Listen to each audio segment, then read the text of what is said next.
लोगों ने इतिहास में या हिस्ट्री में एसएसटी, एक ही बुक के नाम है, या एसएसटी और हिस्ट्री एसएसटी वाली बुक में ही होती है। एक बात पढ़ी होगी, सुनी होगी या आपके टीचर ने समझाई होगी कि पहले आदमी भी जानवरों की तरह रहता।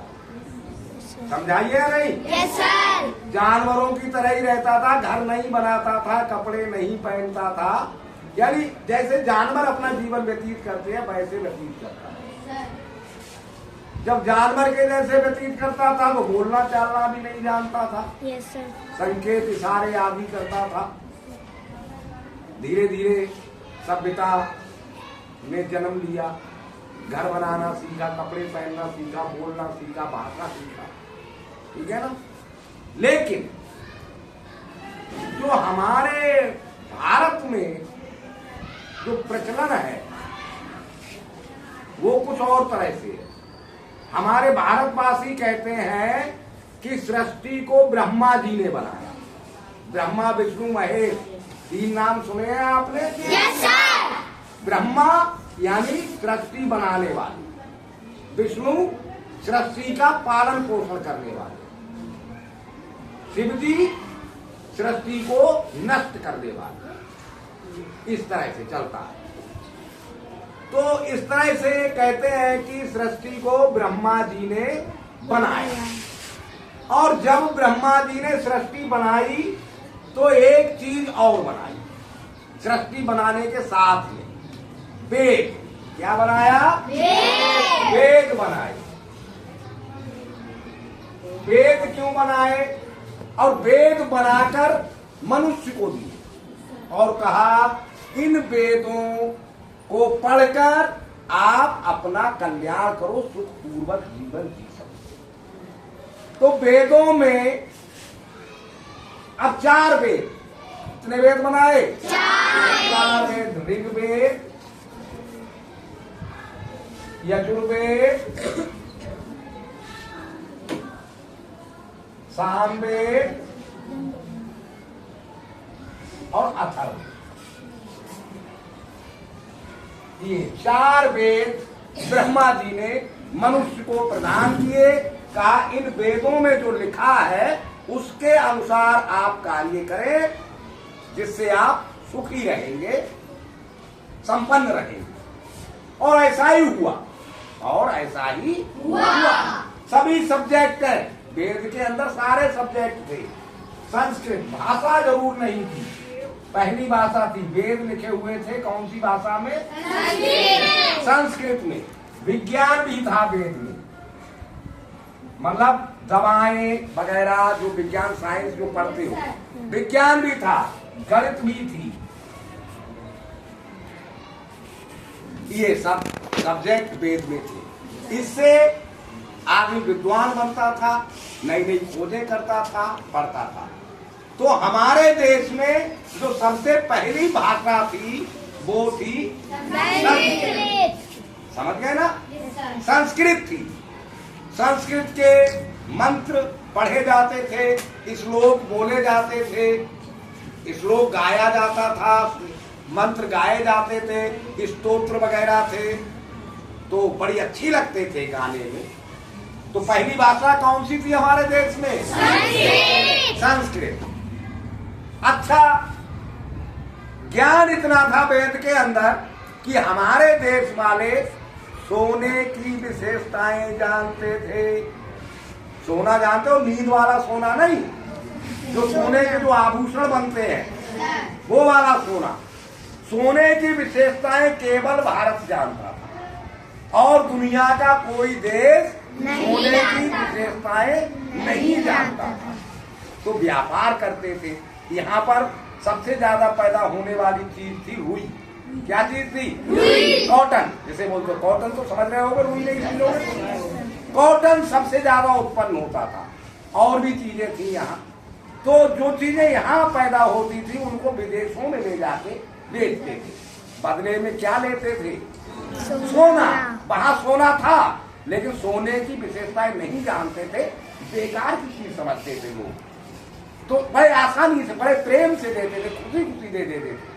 और हमारे भारत वाले वो सोना दे आते। तो यहां पर इतना सोना हो गया कि हमारे देश को सोने की चिड़िया कहा जाने लगा। अब हुआ क्या, कुछ लोगों ने पूछा कि भाई तुम सोना क्यों ले जाते हो, ये बेकार की चीज। तो जो व्यापारी जाते थे वो उन्हें सोने की विशेषताएं बता दिया करते थे। तो और दुनिया वाले भी सोने की विशेषताओं के बारे में जान गए। जब उन्होंने सोने की विशेषताओं के बारे में जाना, तब तक दुनिया का सोना भारत में आ गया था। समझ रहे हो नहीं? Yes, sir. अब तो सबको पछतावा हो रहा था, तो उन्होंने योजना बनाई और भारत से सोना लूटने की तरकीब सोची। अतिथि बनकर आए। हमारे वेद कहते थे अतिथि देवो भव। क्या कहते थे हमारे वेद? हमारे वेद कहते थे अतिथि देवो भव, यानी अतिथि भगवान होगा। बस यही कमजोरी विदेशियों ने इस कमजोरी का फायदा उठाया। अतिथि बनकर हमारे देश में आए, रहे, खाया पिया, हमने तो उनकी भगवान समझ के सेवा की और फिर उन्होंने हम पर ही हमला किया और हमारा सोना लूटने लगे। जो भी आया, राज्य करने कोई नहीं आया, हुकूमत करने यहां कोई नहीं आया, सब सोना लूटने आए। अब उनकी नीयत और खराब हुई तो उन्होंने और मारकाट मचाई। हम तो उन्हें भगवान समझ रहे हैं, वो हमारा सोना लूट रहे हैं और कमजोरों को मार रहे हैं, षड्यंत्र रच रहे हैं। और षड्यंत्र रच के उन्होंने हमारे देश पे हुकूमत, राज्य भी करना शुरू कर दिया। तभी हमारी संस्कृत भाषा को उन्होंने खत्म करना शुरू कर दिया और अपनी भाषा स्टार्ट कर दी। वो भाषा थी कौन सी? उर्दू। नहीं, अभी इंग्लिश नहीं थी, उर्दू स्टार्ट हुई। अब वहां कहा हम संस्कृत के मंत्र पढ़ते थे, जटाटवी गलज लप्रवाह पारिधिस्थल चले बलम लंबिताम भुजंग तुंग मालिकाम डमड डमड डमड डमड निनाद बड मर्वयम चकार चंड तांडवम तनोतुना शिवा शिवम। ऐसे मंत्र हम बोला करते थे। ओम अग्निमीले पुरोहितम यज्ञ देवम ऋत्विजम होतारम रत्न धातमम। ऋग्वेद का है मंत्र। ऐसे मंत्र बोला करते थे हम। वो मंत्र धीरे धीरे उन्होंने खत्म करे। खत्म नहीं करे, उन्होंने उर्दू में स्टार्ट कर दी बातचीत। अब एक बात और अच्छे से समझ लो, अच्छी बातें कम समझ में आती है, बुरी बातें जल्दी समझ में आती है। कहाँ हम भगवान की प्रार्थना किया करते थे, मंत्र बोलते थे, श्लोक बोलते थे।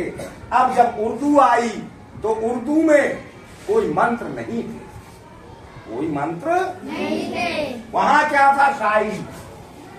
क्या चीज थी उर्दू में? शायरी। और शायरी किस चीज की हुआ करती थी?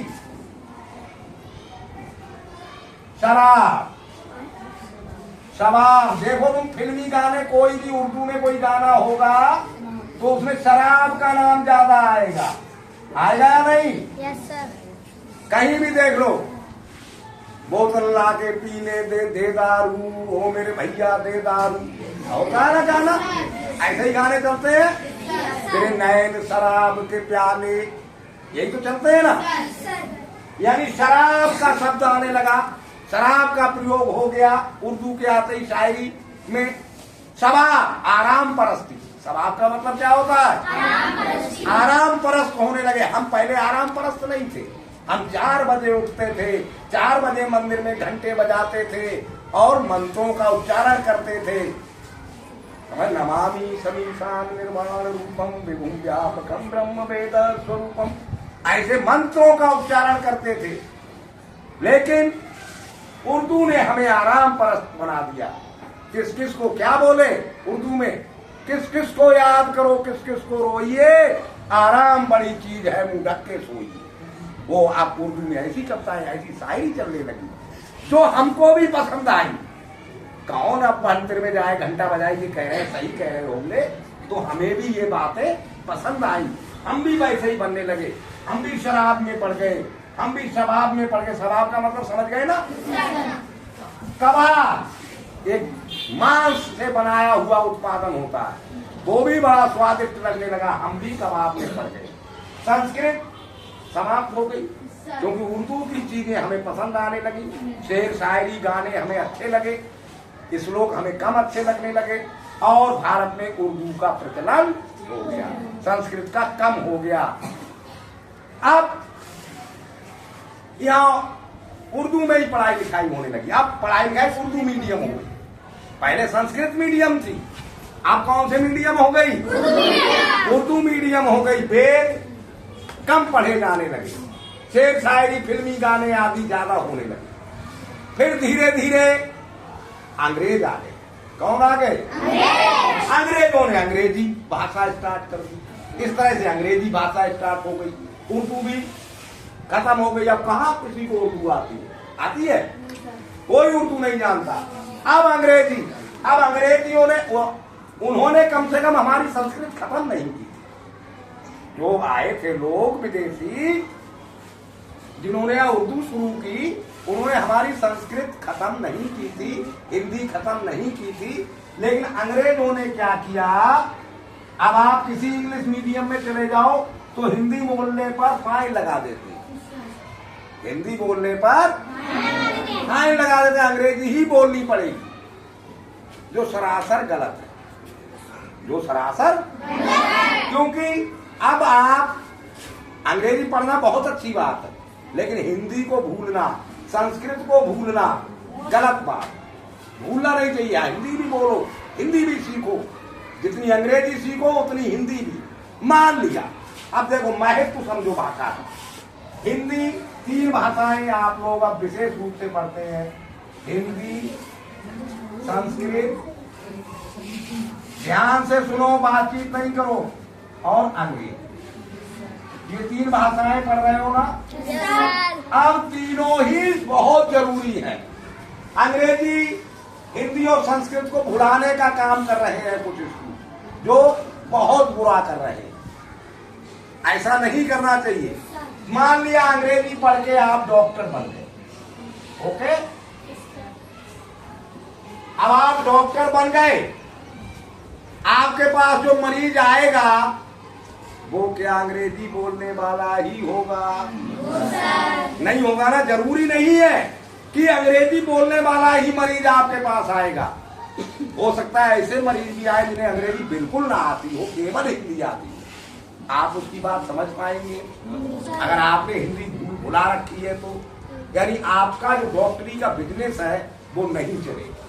क्योंकि मरीज जो आएंगे, आप कहोगे अंग्रेजी बोलो, वो बोल नहीं पाएगा, आपको हिंदी आती नहीं, आप समझ नहीं पाओगे, ठीक से इलाज नहीं कर पाओगे, तो फिर वो दूसरी जगह कहेगा डॉक्टर की दवा अच्छी नहीं है। यानी आपका डॉक्टरी का धंधा नहीं चल सकता बिना हिंदी जाने। अंग्रेजी पढ़ के आप डॉक्टर बन सकते हो, लेकिन धंधा चलाने के लिए हिंदी चाहिए या नहीं चाहिए? अब मान लीजिए आप बन जाते हो वकील, पढ़ लिख के अंग्रेजी पढ़ के वकील बन गए। अब जो आपके पास आएगा मुकदमा लेके, क्या जरूरी है वो इंग्लिश बात करता हो? उसे भी अब आप हिंदी समझ ही नहीं रहे हो तो वो आपसे अपना केस नहीं लड़वाएगा, तो आप उसकी बात ही नहीं समझ पाओगे। तो आपका पेशा बिना हिंदी जाने नहीं चलेगा या चलेगा? तो हिंदी भी जरूरी है। यानी कोई बड़ा आदमी बनने के लिए अंग्रेजी पढ़ना जरूरी है, लेकिन उस पद पर काम करने के लिए हिंदी का जानना जरूरी है। कुछ भी बन जाओ, कुछ भी बन जाओ, पढ़ लिख के, अंग्रेजी पढ़ लिख के कुछ भी बन जाओ, लेकिन आपका पाला हिंदी जानने वालों से ही पड़ेगा। उनकी बात आपको समझ में आनी ही चाहिए, अन्यथा फिर आप कुछ भी हो, आप काम नहीं कर पाओगे। तो दोनों भाषाओं को जानना जरूरी है या नहीं? अब रही संस्कृत। बिना संस्कृत के आप नैतिक नहीं बन सकते, अच्छा व्यवहार किसी के साथ नहीं कर सकते, क्योंकि संस्कृत ही है जो हमें नैतिकता सिखाती है। और संस्कृत आपने नहीं सीखी थोड़ी बहुत, तो आप जरूरी नहीं है डॉक्टर और वकील बन पाए। क्यों? ये आलस्य देती है, अंग्रेजी आलसी बनाती है, विद्वान तो बनाती है लेकिन कर्मठ नहीं बनाती। और संस्कृत कहती है उद्यमेन ही सिद्ध्यन्ति कार्याणि नाचा मनोरथैः। संस्कृत क्या कहती है? उद्यमेन ही सिद्ध्यन्ति कार्याणि नाचा मनोरथैः, कि उद्यम करने से, कार्य करने से ही कार्य होता है, बिना करे कुछ नहीं होता। सुप्तस्य सिंहस्य मुखे प्रविशंसीना स्वते मृगा, क्योंकि सोते हुए शेर के मुख में हिरण स्वयं प्रवेश नहीं करता। तो ये संस्कृत कहती है, अंग्रेजी नहीं कहती है। ये आलसी बनाती है, संस्कृत मेहनती बनाती है। यानी बेरोजगारी की समस्या को संस्कृत दूर कर सकती है। आपको अगर नौकरी नहीं मिल रही तो कुछ ना कुछ कर बैठोगे, क्योंकि आपको पता है, अगर आपने संस्कृत पढ़ी है तो कि उद्यमेन ही सिद्ध्यन्ति कार्याणि, है ना। अब संस्कृत नहीं पढ़ी है तो ये बात आपको पता नहीं, नौकरी की लाइन में लगे रहोगे, सरकार को कोसते रहोगे, कभी किसी को गाली देते रहोगे, कैसा कानून है, ऐसा कानून है, ऐसी सरकार है, वैसी सरकार है, इतना पढ़ गए कहीं नौकरी नहीं मिल रही। और संस्कृत जानते हो और विद्वान भी हो, अंग्रेजी भी जानते हो, तो कुछ ना कुछ कर बैठोगे, नौकरी मिले मत मिले, कोई ना कोई काम तो मिलेगा, है ना। तो इसलिए हमारा मतलब इतना ही था कि तीनों भाषाओं पर ध्यान दें, अंग्रेजी पढ़े, हिंदी भी समझे और संस्कृत पर भी ध्यान दें। कल से हम आपको हिंदी, संस्कृत, अंग्रेजी तीनों भाषाएं एक साथ में लिखना, पढ़ना, बोलना